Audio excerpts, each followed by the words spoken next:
Well, thank you very much, everybody. I'm honored to be here with our incredible steel and aluminum workers. And you are truly the backbone of America. You know that. Very special people.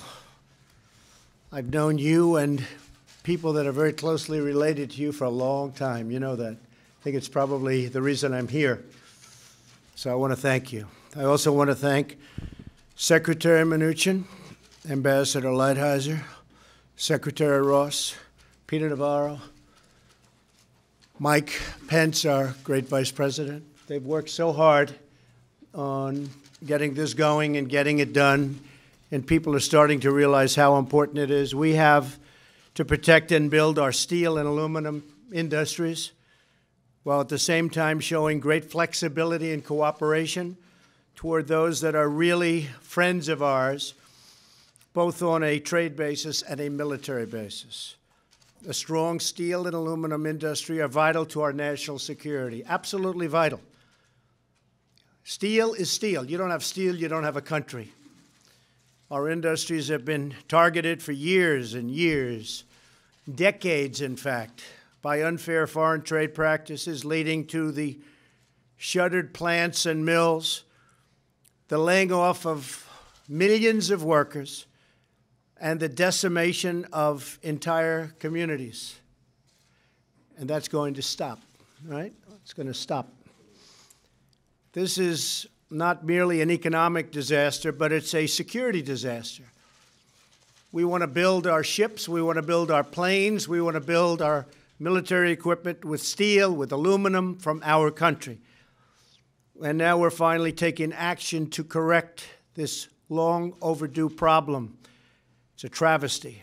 Today, I'm defending America's national security by placing tariffs on foreign imports of steel and aluminum. We will have a 25% tariff on foreign steel and a 10% tariff on foreign aluminum when the product comes across our borders. It's a process called dumping, and they dumped more than at any time, on any nation, anywhere in the world. And it drove our plants out of business. It drove our factories out of business. And we want a lot of steel coming into our country, but we want it to be fair, and we want our workers to be protected, and we want, frankly, our companies to be protected. By contrast, we will not place any new tax on product made in the USA. So there's no tax if a product is made in the USA. You don't want to pay tax? Bring your plant to the USA. There's no tax, which we will benefit from the massive tax cuts that we have in place. We have passed the largest tax cut plan in the country's history, and that has caused really tremendous success between that and regulation cutting, and I think maybe regulation cutting every bit as much, and we have a long way to go on regulations, but we've already cut more than any president in history. So we're urging all companies to buy American. That's what we want, buy American. The action that I'm taking today follows a 9-month investigation by the Department of Commerce, Secretary Ross, documenting a growing crisis in our steel and aluminum production that threatens the security of our nation and also is bad for us economically and with jobs. The American steel and aluminum industry has been ravaged by aggressive foreign trade practices. It's really an assault on our country. It's been an assault. They know better than anybody. Other countries have added production capacity that far exceeds demand and flooded the world market with cheap metal that is subsidized by foreign governments, creating jobs for their country and taking away jobs from our country. I've been talking about this for a long time, a lot longer than my political career. I've been talking about this for many years. For example, it takes China about 1 month to produce as much steel as they produce in the United States in an entire year because we've closed down so much capacity. Plants closed all over the United States, and some plants I see, massive plants from 40 years ago, and they're working now in a little corner of the building. well, we're going to get those buildings open again and producing again. And that's going to be a great thing for our country. And this is only the first stop. Aluminum imports now account for more than 90% of the primary American demand. Over the last 2 decades, nearly 2/3 of American raw steel companies have gone out of business. More than 1/3 of the steel jobs have disappeared. 6 primary aluminum smelters, which is a big deal, have permanently shut down since just 2012. The actions we're taking today are not a matter of choice. They're a matter of necessity for our security. We're already seeing the national security benefits of this order. Yesterday, in anticipation that we'd be here today, U.S. Steel announced it's reopening a mill in Illinois, a big one, and recalling 500 workers immediately. That's going on all over the country. And by the way, it went on with solar panels, which we did 3 months ago, and washing machines, where they were dumping washing machines all over our country. And now they're expanding plants to make washing machines. We put the tax on, a lot of you are here. A skilled, trained workforce in steel is a crucial element of America's national security and must be protected. After the signing of this proclamation, Century Aluminum in Kentucky, Century is a great company, will be investing over $100 million to restart and upgrade their idled, military-grade, high-quality aluminum production, which is also critically important to our national security. That's 150,000 additional tons of aluminum. And think of it, this is a closed plant, and now they're doing 150,000 tons. Production and an additional 300 workers, and ultimately many more hired in the great state of Kentucky. A package of sometimes $90,000 per worker. Our greatest presidents all understood, from Washington to Lincoln to Jackson to Teddy Roosevelt, that America must have a strong, vibrant, and independent manufacturing base. Has to have it. President McKinley, who felt very, very strongly about this, the country was very, very successful. We actually operated out of cash flow, if you can believe it. The protective tariff policy of the Republicans, he said, has made the lives of masses of our countrymen sweeter and brighter and brighter and brighter. It is the best for our citizenship and our civilization, and it opens up a higher and better destiny for our people.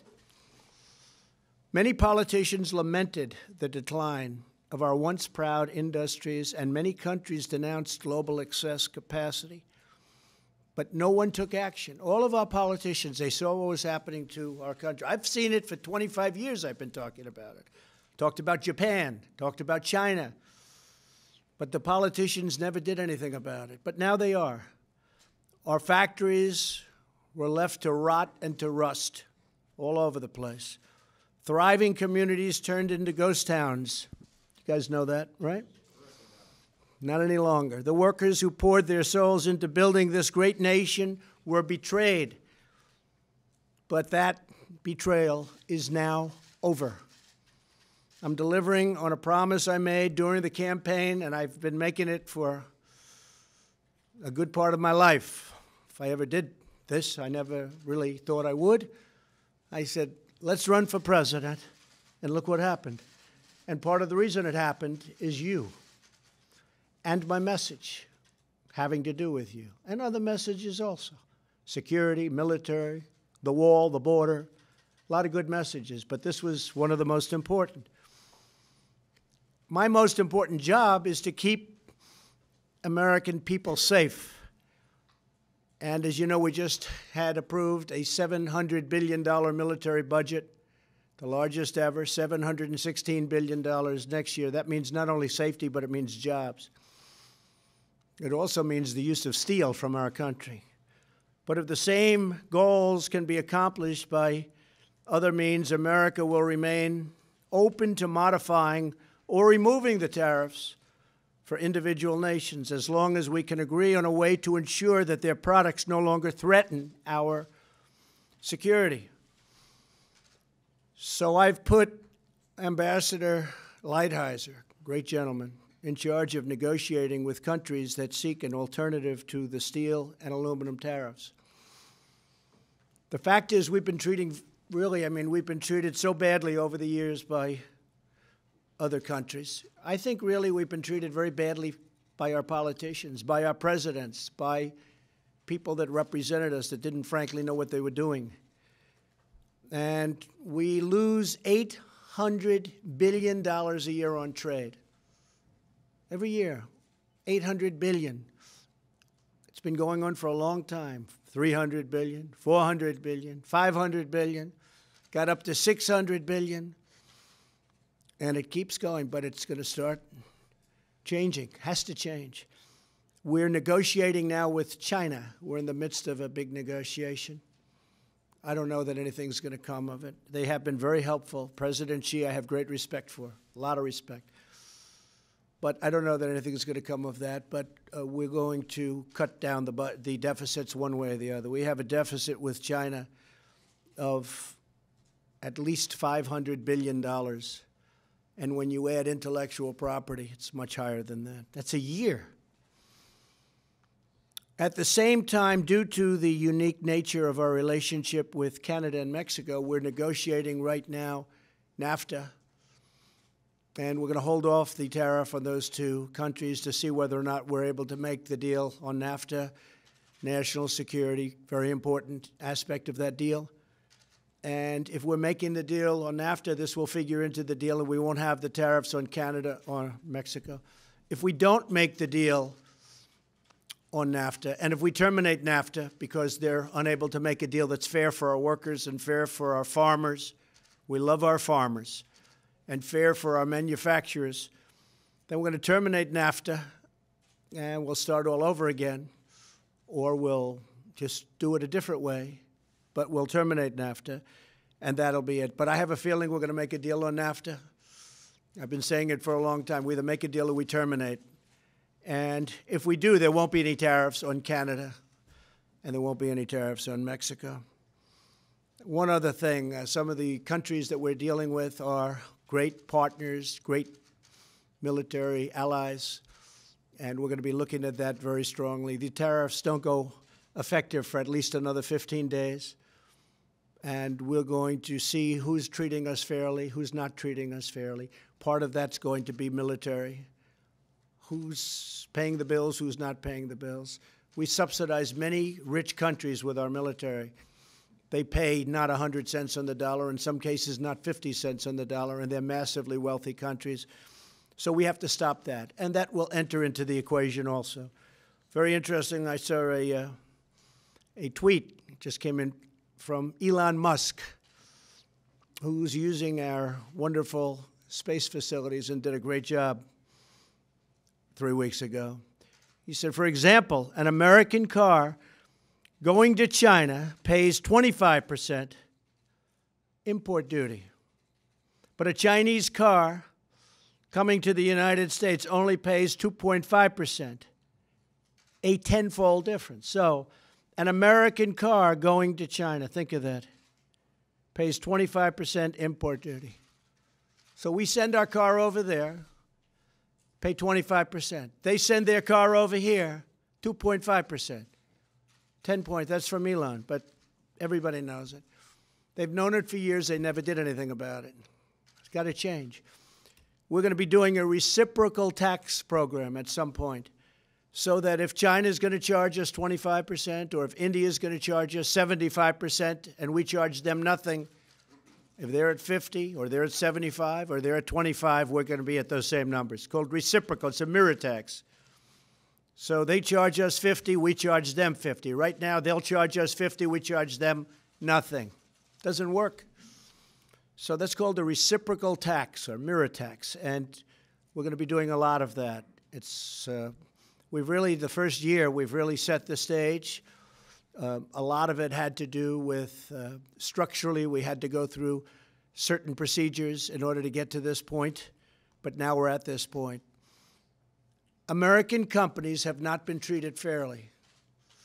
And some American companies, frankly, have taken advantage of it and gone to other countries and developed in Mexico massive automobile plants, taking our jobs away and taking our companies down to Mexico to make the cars. And then they send them right across the border without tax, without anything. So we lose the jobs, they make the cars, they get all the benefits, then they sell the cars back into the United States. So we're changing things, and we're going to have a lot of great relationships. I think companies are going to be very happy in the end. I think that countries are going to be very happy. We're going to show great flexibility.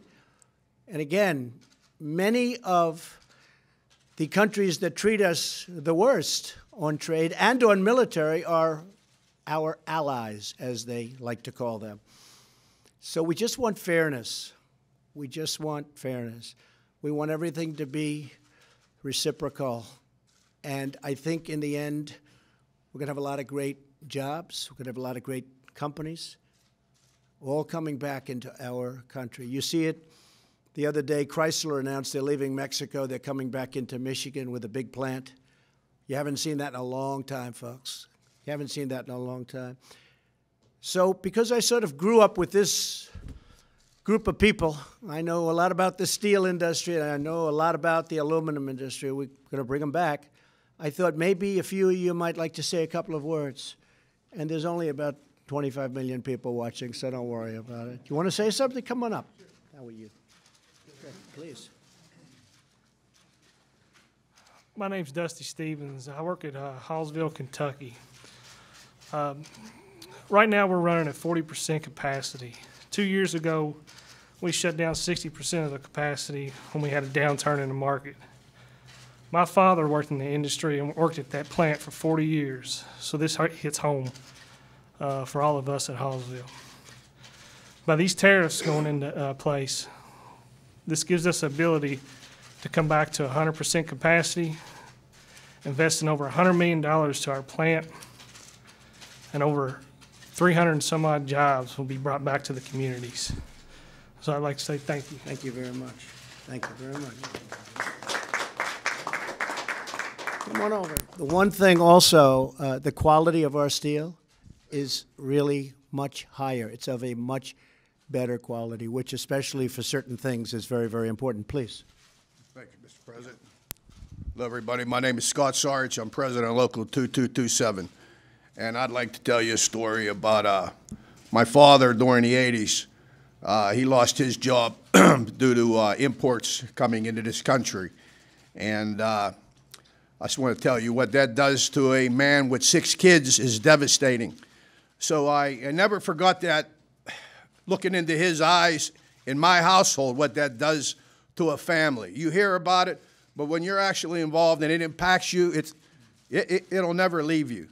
So with that being said, for Herman Sarich, your story didn't end.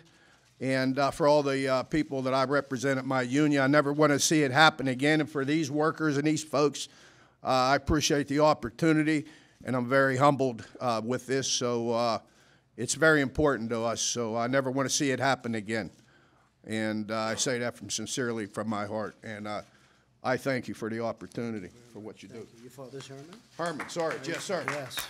Yes. Well, your father, Herman, is looking down. He's very proud of you right now. He's still alive. Oh, he is? Well, then he's even more proud of you. Then he's even more proud. Anybody else? Please, come on up.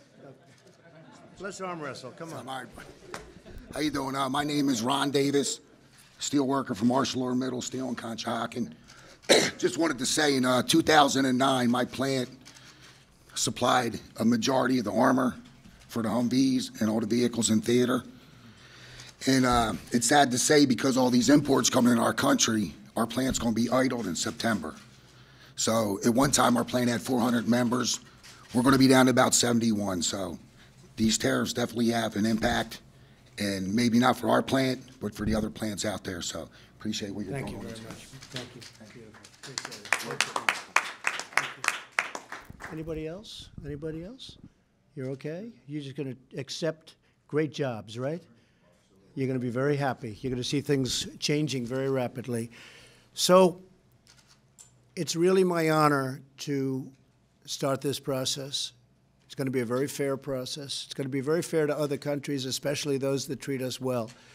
And we look forward to it. And we look forward to having lots of mills opening up, lots of plants opening up, both steel and aluminum, and other things.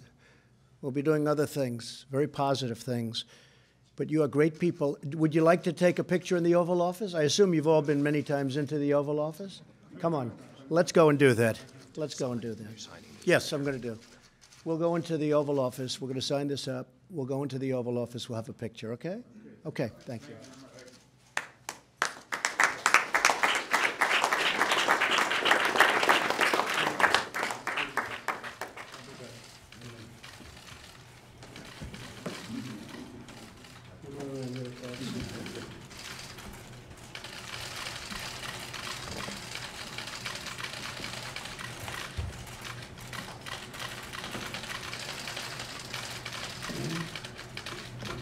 Steel.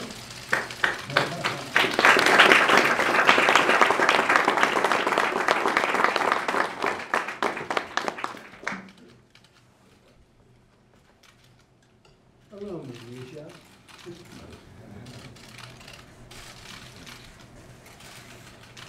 About time, right? Yes, sir. You've been waiting for a long Yes, sir. time. Yes, sir. There you go. Let's pass him around. Thank you, sir. What's that? You want it, you got it. Mike, get up here, Mike. Come on up.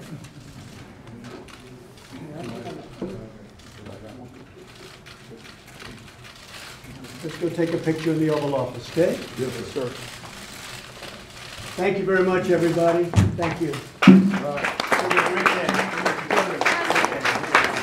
How do you plan to combat transshipping? Be sure and How do grab you your plan pens. to combat transshipping You got of one? steel and aluminum from other countries? We're going to stop the transshipping, or we're going to let it happen, but they got to pay. So transshipping, frankly, is a big deal. China says it's got 2%, but it sends much more. We're going to have a great relationship, hopefully, with China, but we have to do something. We're losing with China $500 billion a year. We have to do something. And they transship.